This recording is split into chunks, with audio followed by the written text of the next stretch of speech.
Hallo, ich begrüße Sie alle Hello, ladies zum and gentlemen. I would like to wish you a very warm welcome from the Pariser Platz to our Pariser Platz Dialogue here in Berlin. So we have 250 participants that registered for this event, and I'm very happy that so many among you are interested in this event. So this is an online discussion and event, and everybody can speak in his or her language, so French, German, or English. And you, ladies and gentlemen, you have the opportunity to benefit from a translation. So you have this little globe icon, you can click on it, and then you can choose your channel. change the language into either French or German and Deutsch change, then please use the tool. Und dadurch, dass ich jetzt gerade eben Englisch gesprochen habe und sofort meine And I've just gehört habe, ist es auch wirklich Well, ratsam, I just announced this in English, and I've heard the German translation, so it is working, ladies and gentlemen.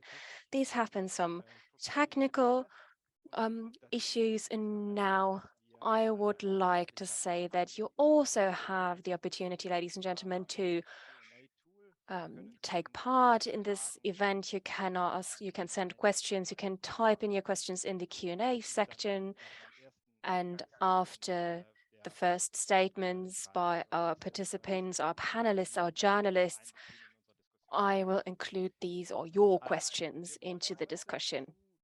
So we will talk about the Franco-German relationship today, the challenges to face at the European Union, and together for 1.5 days, we've had the opportunity to deep dive into these topics during the Pariser Platz Dialogue here in Berlin, and 60 decision makers and experts came together.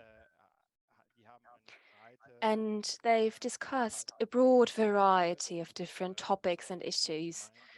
And they've tried to find out together what are the challenges and what are maybe the red lines and what do Germany and France have in common? So Germany and France are the engine, the motor of the European Union historically, but we have the impression ever since a process of reflection has started in Germany and was, well, let's say, triggered by the war against Ukraine, we are at a turning point here in Germany.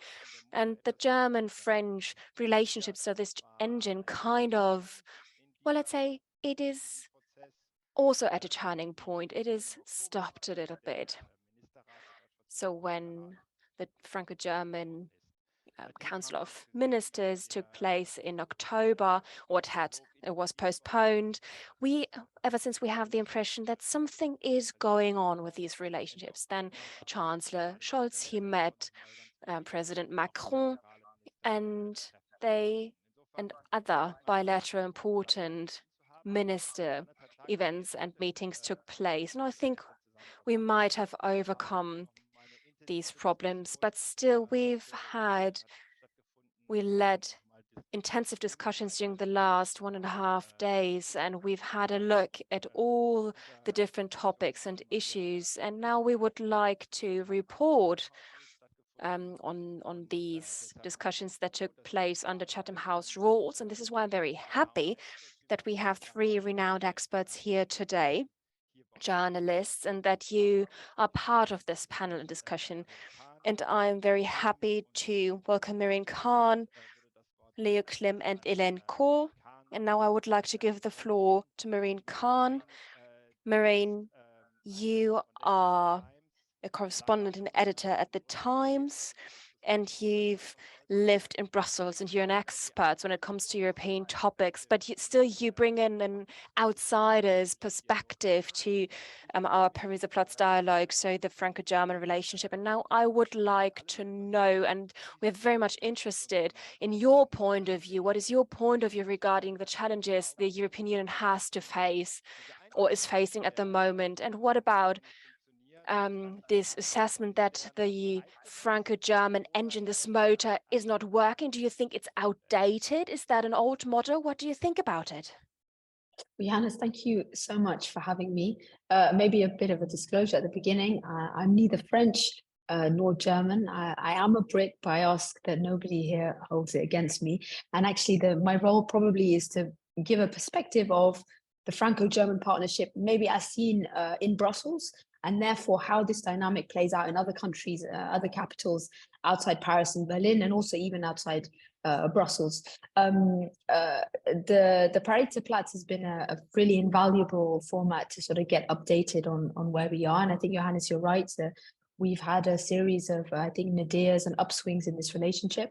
And maybe just a historical perspective. I mean, I've been thinking and working and writing about the Franco-German relationship probably since 2017, and the constant since then has been the president of France. So Emmanuel Macron has been the consistent figure during that time. He tried to revive this relationship in 2017 with his then interlocutor, which was Angela Merkel.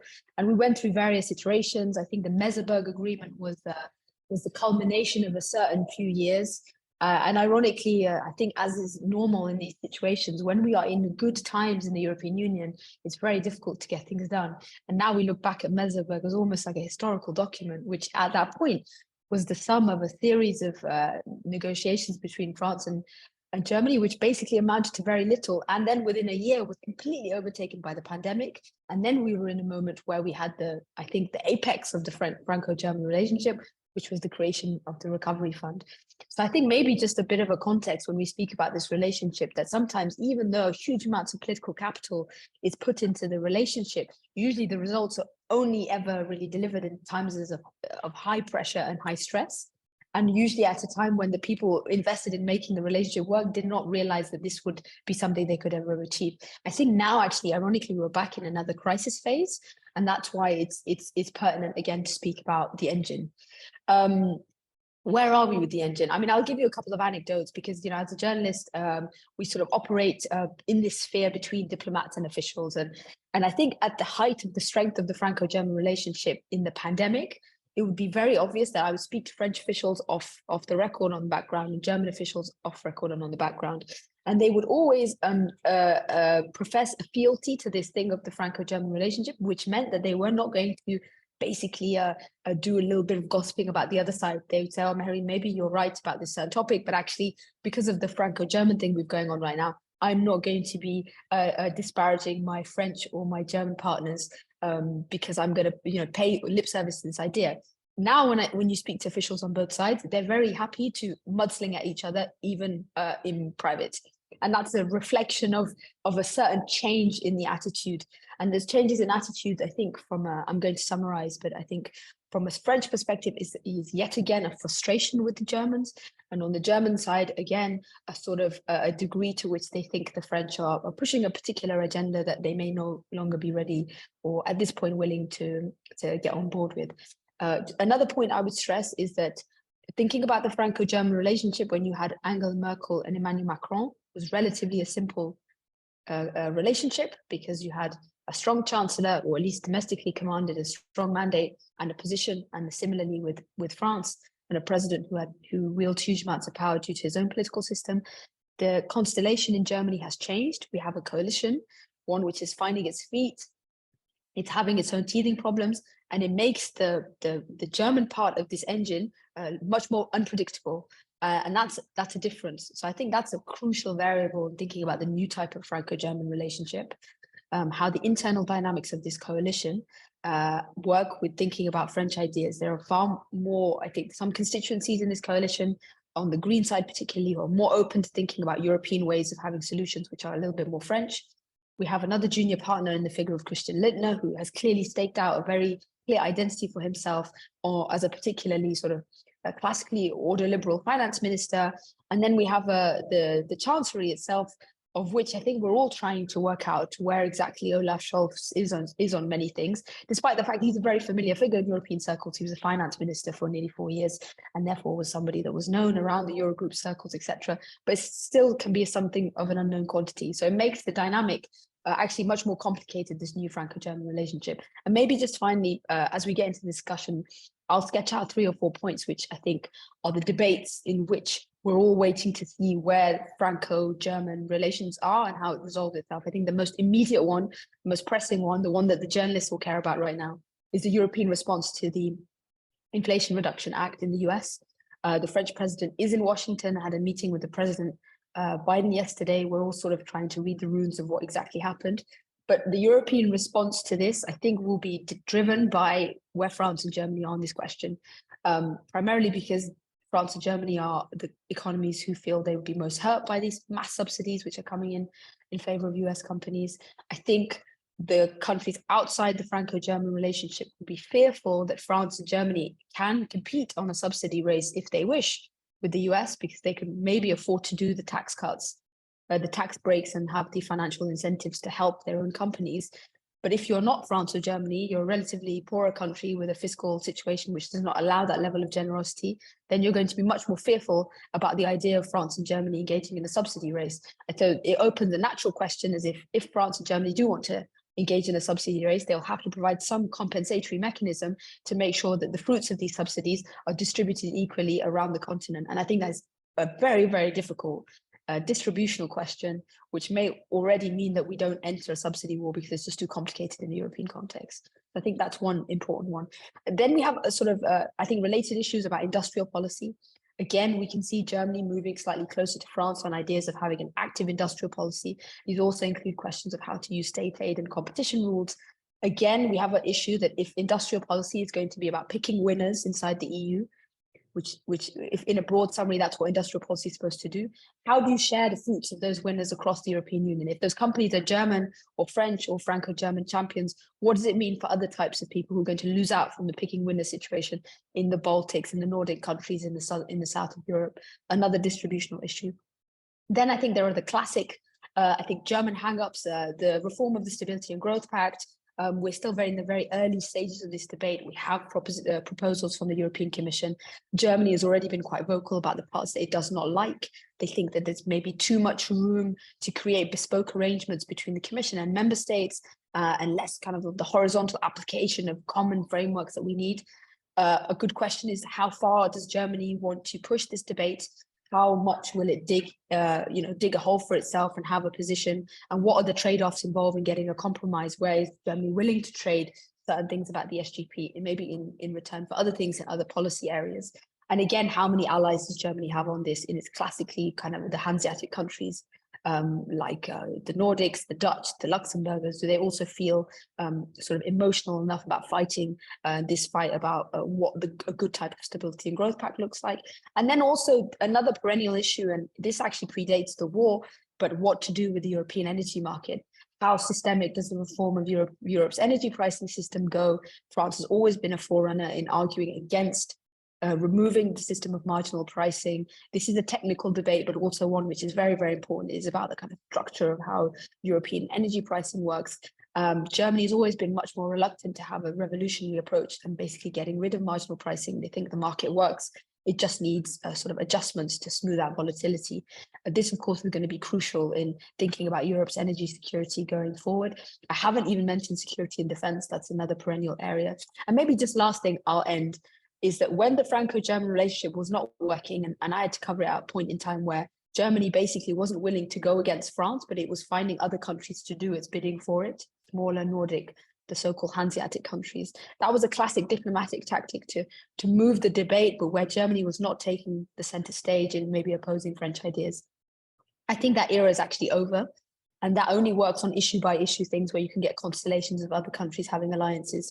But if Germany actually wants to resist parts of this Franco-German relationship, I would ask the question, does it actually have to put itself in a position where it's able to say, we don't like X, Y, or Z, and be less willing or less able to co-opt other countries to do some of this diplomatic dirty work for it? I think it's an interesting question. I think actually that tactic worked in a previous age. And now if Germany really wants to resist, it will have to take much more responsibility for sketching out where it believes its interests lie. And maybe I'll stop there now. No, Mehreen, thank you very much. Very interesting. You're basically saying like, maybe, I mean, clearly the German Franco engine is still needed, but maybe Germany has up its own sort of stakes in terms of learning to say precisely what they want and articulated it in the Franco-German tandem. I'm sure we'll come back to that in the discussion. Thank you very much. You sketched already also some important issues. Oh, Entschuldigung. Jetzt habe ich die Now, eigene, sorry, jetzt I habe ich didn't die abide by my eigene, own rules genau. and I spoke English. Now this is always the same, you know, this is my experience in Europe when you would like to listen the source language, that you also try to answer in this language. But I will come back and speak German. And this leads me to our next panelists. Hélène, I would like to wish you a very warm welcome. You are a Franco-German journalist and you know the two debates going on in the two countries. And I would like to know, what is your perception regarding this debate? Because the French government feels, let's say, thinks that they are right and they feel vindicated, and that security is important in the European Union, and they widely define security and safety in terms of military, in a military framework, but also when it comes to strategies and strategic. And this has been on the high on the agenda of Emmanuel Macron. And now we hear from Berlin that they share this point of view. Does he feel vindicated, yes or no? You have to unmute yourself. I would like to say good afternoon to everybody once again. So let me address 2 points. It is quite interesting what you brought up. It's also about the way of speaking in Germany versus France. In the last few hours, we have been discussing rather openly here in Berlin. This is something that we have been getting into quite often. On the German side, concepts and words are now being used that used to be used in France. This is not a new phenomenon. Already during the electoral campaign last year, this was a phenomenon that we witnessed. And then there was the coalition agreement between the SPD, the Green Party, and the FDP. There was talk of European sovereignty as well in the context. And then there was somewhat a shortening in terms of a German reaction to the Sorbonne speech of Macron in 2017. So what is this concept of European sovereignty? This is something that was brought up again, and this concept is also one that was discussed at the German Bundestag repeatedly. It was used by the German federal chancellor as well, who, in front of the German Bundestag, made a statement. For a few weeks now, there has been talk about industrial policy in the German press. This is not a new thing, of course, but at the end of the day, it's something that is being used in expert talks, in talks among ministers. In the public perception, this is something that is on the agenda, and it's also about leadership. This is a concept that Germans like to use. I don't know what Germans understand this to be, but to respond to your question, yes, maybe it is the case that the French seem vindicated or feel vindicated. Something that I gather from these moments that we have been spending together in Berlin. Yes, definitely it is the case that the Germans are using the same terms that the French used to use, but I'm not sure that the same concepts are underlying. Are we referring to the same things? And what led up to the crisis, to this thunderstorm that we've witnessed, that existed before. As an observer, I'm not really troubled by this, but what we've witnessed here is that there has been a veritable activism, both on the German side and on the French time. We closed ranks again and moved towards the same direction. We realized this. To us journalists, this is something where we are asking ourselves if we are all on the same line, why can't we be specific about it? Why can't we bring up figures. Why can't we formulate concrete objectives? And this is what I gathered from these days of rather open discussion. Yes, you table a topic very openly, you utter your opinion, but there are no specific objectives that are derived from certain deals. This is something that we need to resolve because we don't have any more time to engage in endless discussions and deal with certain topics only superficially. It also has to do with Russia. You need to be specific. The impression must be avoided that the Franco-German tandem is only symbolic, is only a token thing. No, it needs to provide a very specific room for maneuver. This is what's missing. Lovely, thank you. This is quite interesting. You also brought up the point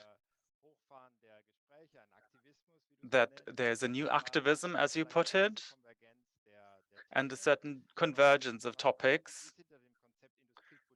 But when it comes to the concept of industrial policy or autonomy, what's really possible? How strong is this convergence in the concepts? And what does this mean in terms of the 60th anniversary of the Aachen Treaty, of the LSE Treaty?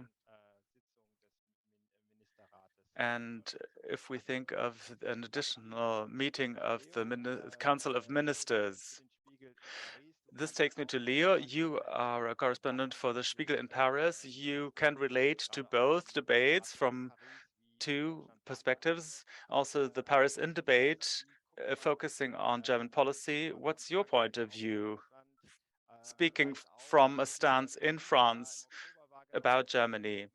How did you perceive this shift in October, this coming closer together? What's your assessment? Thank you very much. Thanks for the invitation on short notice. So if there are any participants who were expecting Mathieu von Rohr, he unfortunately had to call in sick, and he asked me to replace him, or rather fill in during the discussion. So thanks for this opportunity. The activism that was brought up by Hélène Kohl, of course, this is something that we are registering. It is an expression of a guilty conscience in Germany after the bad situation in October, when Macron, in a very calculated way, and rightly so, brought about an escalation because there was no progress for months. You mustn't forget that the Council of Ministers in October was supposed to take place in summer already, and there was no progress there. So this was an attempt, a quite hectic attempt, to offset the blow that Macron was trying to deal, that was actually being perceived in Berlin.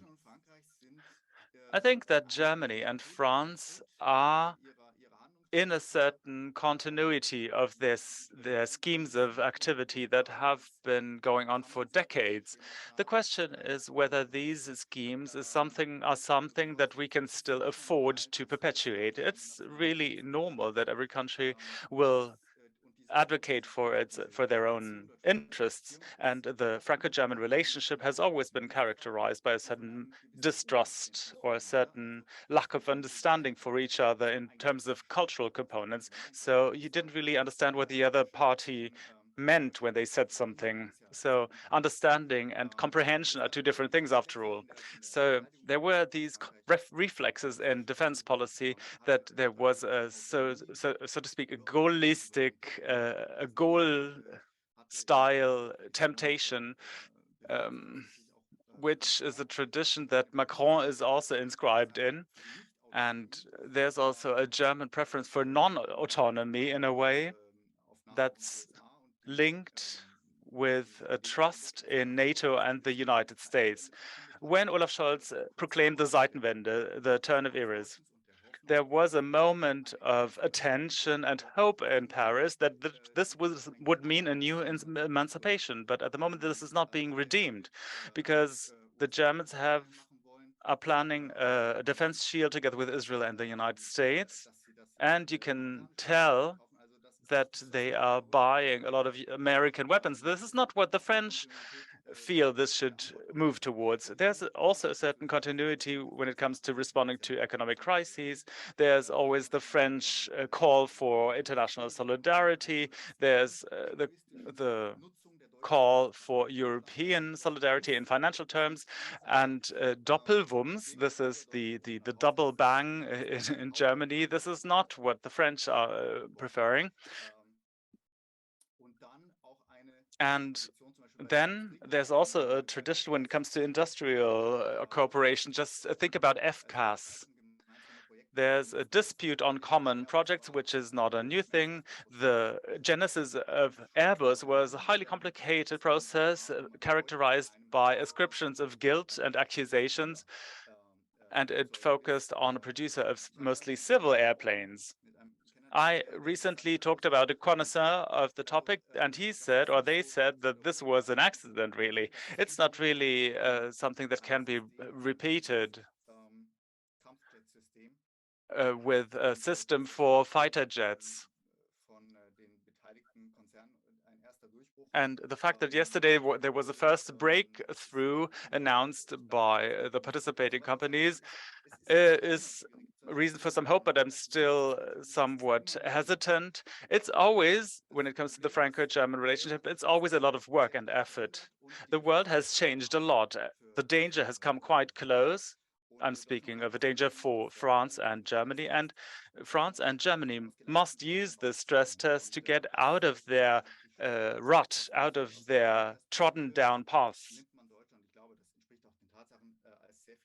So from the French perspective, Germany was more exposed to the stress due to the Ukraine war. Germany had to reinvent its systems in defense policy, in trade policy, in energy policy. And from the Paris point of view, Berlin seems to be a bit disoriented. A colleague from France put it in great words. Germany seems to be like a herbivore that seems to be surrounded by carnivores only. The disappointment that I see in France is that the response in Germany to all of these challenges is not France, and not in such clear terms as Mr. Macron would wish for. And, you know, in terms of domestic policy, Europe has not the same position in France as in Germany. It's something that is questioned. And if you are pro-European in France, you are also facing attacks. In the last 14 days, we had a lot of ministerial visitors in Paris, and in the background, a lot of these ministers openly say that we have more pressing things to do than fostering our relationship with Germany. So this is a mistake in my point of view, because what this entails is the assumption that the Franco-German relationship, this friendship, if you will, is an accomplishment. I believe, however, that the image of the tandem is more accurate. When somebody moves too abruptly, and I'm talking about Germany in this case, then it will become unstable. We are on the same continent. It's a communion of fate. Now, Germany, of course, is not always enthusiastic about coming to common solutions with France, but for 20 years ago, the per capita GDP was roughly the same level in France and Germany. Now it's 50% lower in France. And the trust in this partnership is not that steadfast. Also in political terms, you can't be sure, because why would you put your security in the hands of a country that well, might fall in the remit of Marine Le Pen in 50 years, who knows? So there was quite a lot of attention around the article of Jacques Delors, and it included the potential thesis that a war between France and Germany might be possible in this century. So things must never be deemed 100% sure. Why is this the case? Well, the interests might diverge between France and Germany. The cultures are different, and people might move away from one another. I have been living in France for almost 10 years, or roughly 10 years. And of course, you should not only pay attention to the highest political level, but also talk about how many contacts there are between societies. This is quite alarming, to be honest. You also need to pay attention to the weak signals. Acquiring the other language is not that popular anymore. I will be finished soon, but large German media have reduced their coverage on French topics quite considerably, and vice versa. So there's not so much mediation anymore. This targeted escalation of the pro-European Emmanuel Macron was the right move a few weeks ago in order to have a wake-up call, really. Leo, thank you very much. You've brought up quite a few important aspects, especially when it comes to the relevance of Europe in the context of both debates. This is not something that can be taken for granted. And it also relates to the question, to the assumption of equality between Germany and France that is under danger and under stress in the context of the turning point. So, Mehreen, I received a question from the audience. Coming back to your point you've made, the internal coalition, the domestic coalition in Germany. So we've seen that Habeck met Le Maire, that Lindner, he met Le Maire, and that one has the impression, this is also the question referring to this topic, so we have the impression that this proximity between Le Maire and Habeck and the Green Party and the French government is much closer, especially when it comes to green industrial policy, compared to Lindner and his, well, let's say, joint statement like financial integration, fintech especially, but you don't have this broad consensus or coherence. So to what extent do you think we have to differentiate between the two parties within the coalition? And do you think that this makes it more difficult for France and Germany to grow together? And then afterwards, I would like to come to Hélène, but now it's up to you, Mehreen. I think it depends on your perspective about whether this is good for France or bad for France, depending maybe on which part of the political spectrum you're on.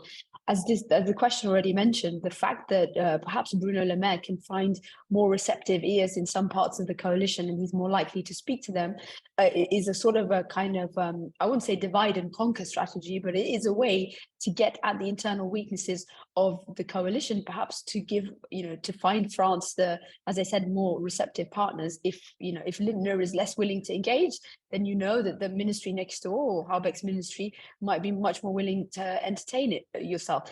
I mean, that kind of negotiating strategy also, again, to go back to the idea of picking winners, the Green Party, the polls fluctuate about their popularity, but I think they've spent the first year of this coalition doing relatively well. They're treading water.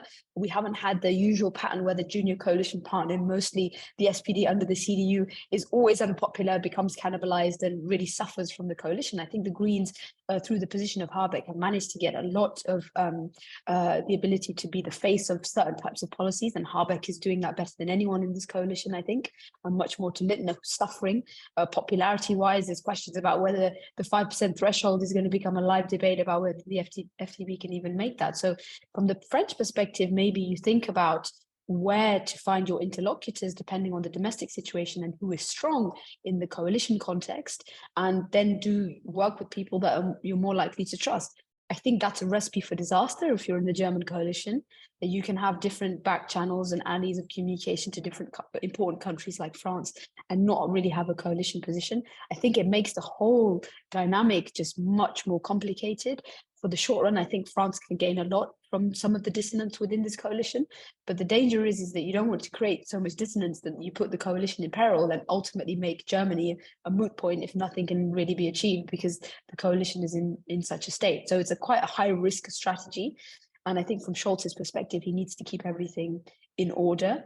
But we are seeing, it's true, we are seeing already, Le Maire Habeck is one example of where France can maybe pick some of these weaknesses to its advantage when it comes to the coalition cuisine in Berlin.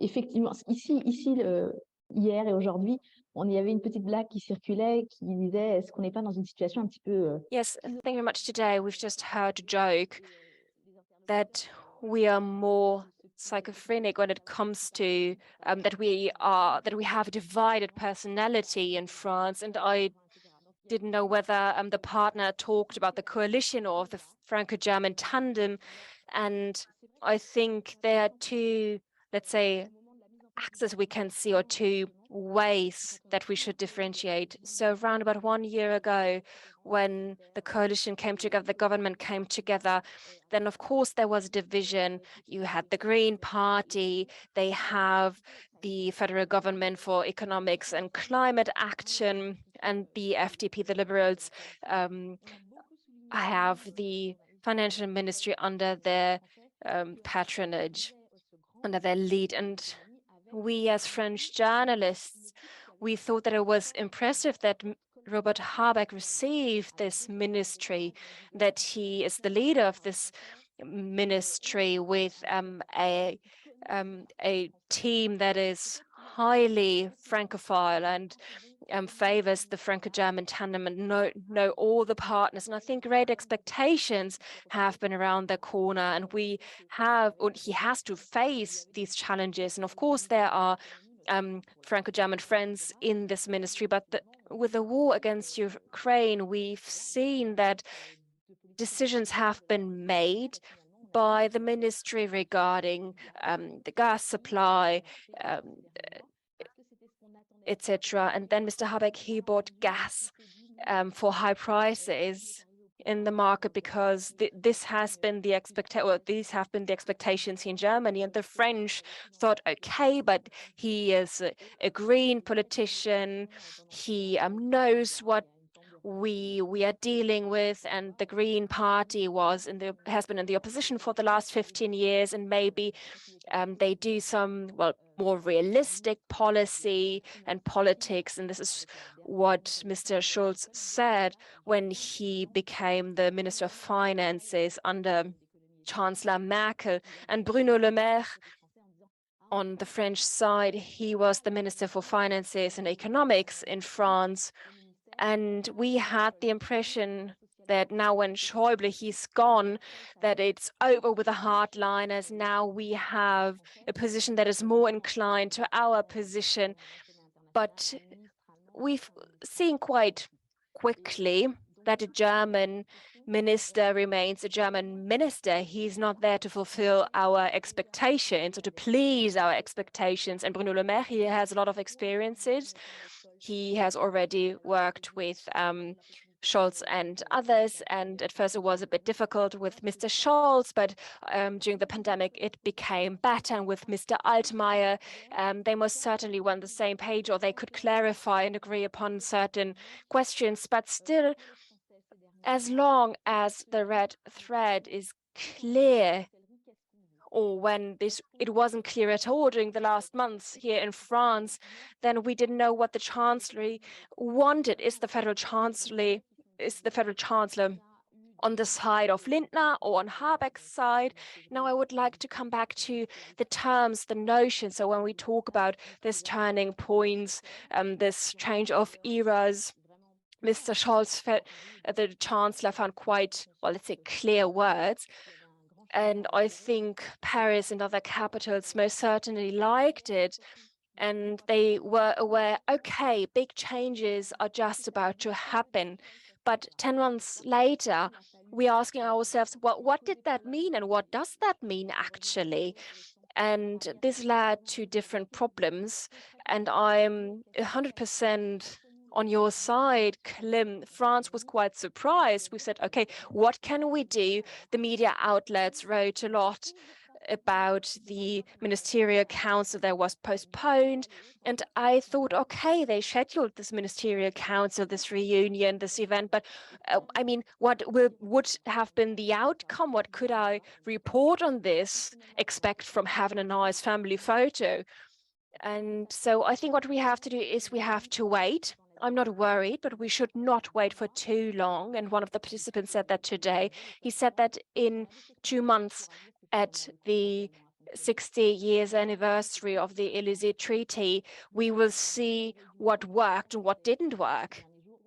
So in the press, or we as press representatives, we are the evil journalists, we always criticize, but still the question is, what will the policy and decision makers do? Thank you very much for your input, for your perspective. So the expectations to the politicians, and this is also a question that was raised by one participant, is energy policy. So because we have been reminded of Jacques Delors, he said 15 years ago that energy is a very important topic, not only when it is still an important topic, and that this should have stayed on the European agenda, and that energy safety and security and safety are a European topic. And he said that he demanded a energy security item on the agenda. Now this item is actually on the agenda. And of course, there are national solutions or national ways that have been pursued, and now they clash kind of. There's the dependence on gas, on nuclear power, nuclear energy, and this is heating the discussion up, and it makes it quite difficult to get an agreement, to reach an agreement. And what we've heard today was really interesting, because still there is a rapprochement when it comes to the different agendas, and this is how people perceive the, let's say, the modalities or the current situation.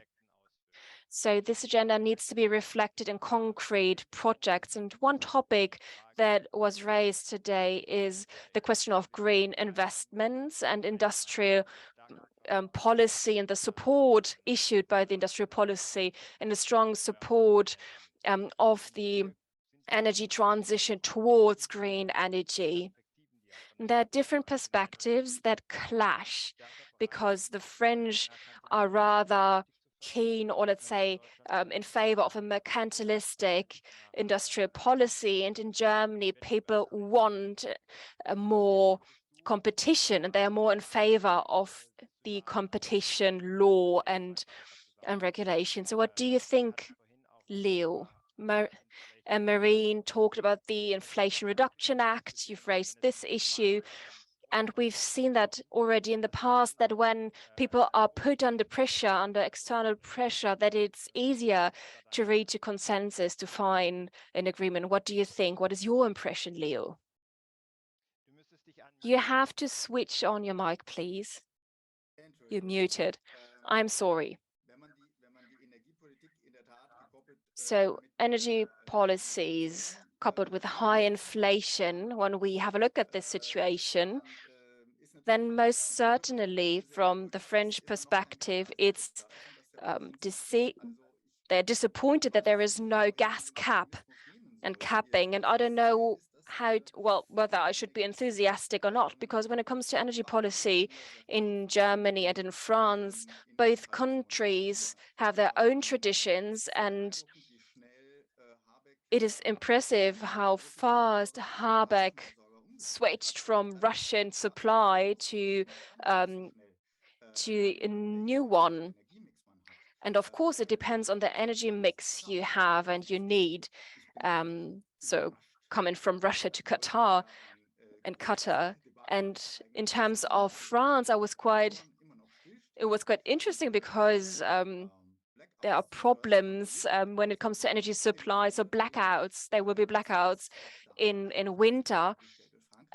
And France built its first or inaugurated its first offshore wind farm, the first one ever, in September this year. And I mean, Denmark has already inaugurated dozens of wind farms. So I don't think that there is no rapprochement of the energy policies. And is this problematic? Yes, it is. And what we should take into consideration is that Scholz and Macron, Elisabeth Borne, that at least they agreed upon energy solidarity and mutual support during the last weeks. And so this is kind of a change, a shift in the situation. So because the Germans need gas and the French have problems with their energy supply also, and this is why they try to reach an agreement. And Germany can now inject or transfer wind energy and renewable energies to France. But when it comes to the roots of the energy policy, I think nothing really changed, but the pressure is massive, and the decision makers should most certainly make a decision. Now, I would like to come back to the question Germany and France. Is the Franco-German engine decisive for finding answers to European questions? So what about the coalition around this Franco-German engine, and how is this coalition changing and the alliance is changing? So the joint paper of the Netherlands and Spain, and Mehreen, you talked about that in the past there have been the Germans sending the Netherlands in order to convey the message. So what about these alliances? What about these constellations, and how are they changing? And another factor that is important is Eastern Europe, of course. So when we have a look to the east, due to the crisis in Ukraine, this has been intensified. And I think the French are rather skeptical because they see that Germany is rather oriented towards the east, towards Eastern Europe. And I think also in Eastern Europe, let's say the climate is changing negatively towards Germany. So what about the situation? And do you think that France can change the situation? But Mehreen, what is your perception about the constellations, the coalitions about Germany and France, and the reaction of Germany regarding the other states? What about this, let's say, ever-changing field of coalition and alliances? Maybe I'll make 2 points. I think the period between 2018 to 2020 showed the value that smaller countries banding together can achieve things. But what I would stress about those alliances, the so-called, some people disparagingly call them the bad weather countries, so spanning probably from Ireland through to the Nordics and into the Baltics, is that on specific issues, they can be a force which pushes back against the Franco-German engine, usually if they have either the tacit support of one of those two. And in that sense, the Germans were sort of, as I said, sending their envoys to say, please go and fight the fight over the fiscal capacity or, more risk sharing in the EU. But I think the thing to stress is that these alliances are not static. They're very changeable and they're topic dependent. But the beauty of that period was that I think a lot of countries woke up to the fact that they can put their diplomatic clout together and resist sometimes. But that's not to say that these alliances basically can, if they agree on certain parts of what should happen in banking union, it doesn't mean it really translates to their ideas about what should happen on subsidies, and it's not really the same coalition when it comes to enlargement. But it was, I think, a seminal moment in saying that actually Franco-German, as we always say, is necessary but insufficient. But these constellations change all the time. But it is forcing other countries to be much more diplomatically innovative about finding allies and in places and regions where they would not necessarily feel they have many allies. For example, the Irish reaching out to parts of Eastern Europe, Southern Europe making common cause with the Scandies. I think this is actually generally a fruitful development in the diplomacy of the EU. And I know that my second point is going to be, I know this is a forum to talk about the Franco-German relationship, and we all sort of agree that it's self-evidently good. I would actually put the contention out there that progress in Europe is moving away from the Franco-German framework as the consistent lens in which we think about what things can be done. We are in a situation where we are going to have what looks like a forever war on the borders of Europe. That will naturally turn the center of gravity in the EU towards the east.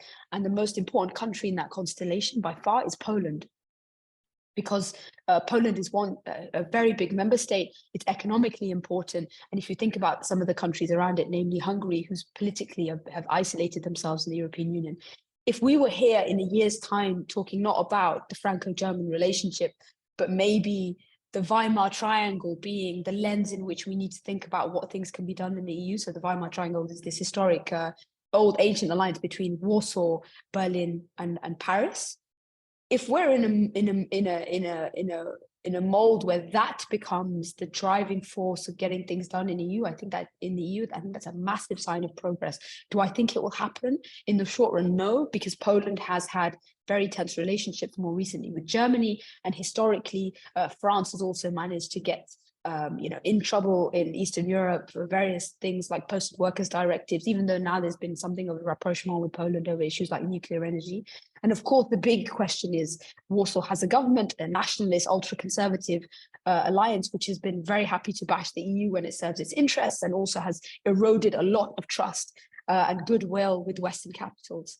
But I think if we are going to look at finding a way to do European politics in a constructive way, we have to break out of the Franco-German mold and look towards the East and try and find constructive partners in big Eastern European countries. And I think Poland is so crucial to that. Of course, the hope might be that in a few years' time, this government maybe will be unelected. We have someone a bit more amenable of the likes of Donald Tusk, and that can become more of a reliable partner. But for now, I mean, we're stuck with this government in Warsaw, so we have to find a modem and a medium and a modus operandi to deal with them, because they will ultimately turn around and say, we are becoming your frontline defense. You have to listen to us. You have to take us much more seriously. But I think Eastern European capitals led by Warsaw have a huge political opportunity now to be taken very seriously in diplomatic circles in closer to the West. And maybe hopefully that should mean that the Franco-German relationship becomes less crucial going forward. And I would see that as a sign of progress in reflecting the modern reality of the European Union rather than that sort of post-war reality, which we still kind of think about when we think about France and Germany being the driving forces of what integration or reform means.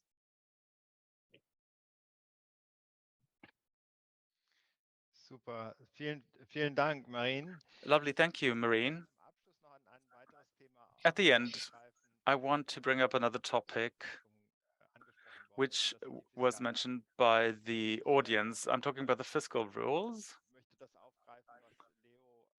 I want to get into what Leo brought up.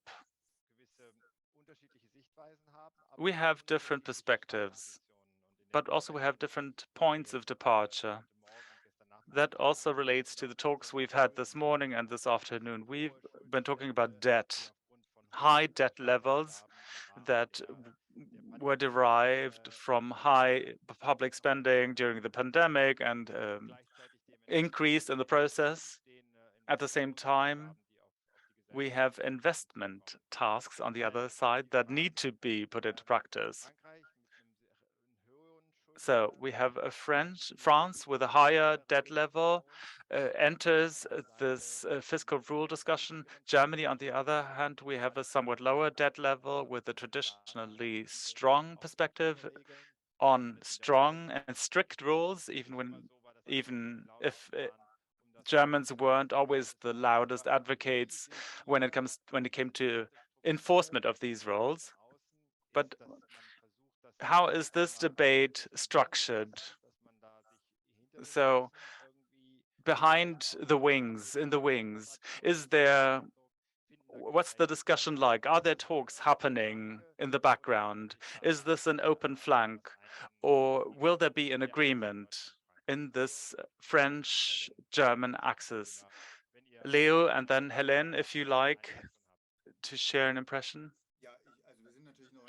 Yes, of course, we are still in an early stage. Yes, Of course, there are soundings being taken, and of course, there will be an agreement, I suppose. It's a technical topic. Germany has already lost the fight against debt, if we're honest. So now it's only about creating a new pact that's adapted for reality. Hélène? I'm getting back to what I've alluded to earlier. What does Germany want to say using the words that Germany used? I have the feeling that there's a lot of talk in official statements, but also in informal discussions. But what's behind these words? What are the facts? What are specific plans? The Federal Minister of Finance said it. He said that we want to go back to the debt break, so to speak. So this is the doctrine, but at the same time, there are shadow households and there's a special fund that was titled by the Doppelwumms, the special 100 billion fund that was brought up by Germany. So it's really about which line Germany wants to advocate for. And this is a frequent accusation that it's unclear to find out what Germany really wants, and there's no really answer to that. We will come to the end of the discussion. I personally have learned quite a lot from all of you. I think it became clear that in the history of the Franco-German relationship, it has never been totally smooth. It was always ups and downs, and to us observers, we sometimes succumb to the temptation of idealizing this Franco-German engine. Maybe coming closer together in cooperation, these moments show us what's possible, but these moments are not the norm. And there's an important aspect that was brought up by many of you, is common exchange, but also in the background, creating a forum for creating a convergence in approaches. And also creating understanding in France for this process of reflection that Germany is undergoing. This process of reflecting on what a change of an era means in Europe, but also an understanding in Germany that France also needs to be on board with this reflection process. And Henrik Enderlein, the founder of these Pariser Platz Dialogue, would have liked to join this discussion. We commemorated his memory last night, and Franziska Brandner underscored that he, especially as a person, but also as a host for this exchange and for such talks, played quite an important role. I would like to thank you very much. This has been great. It was very interesting to do this online discussion in 3 languages. So I would like to wish you a very nice 1st December weekend. And we are all excited to see the new developments in the coming months. Thank you.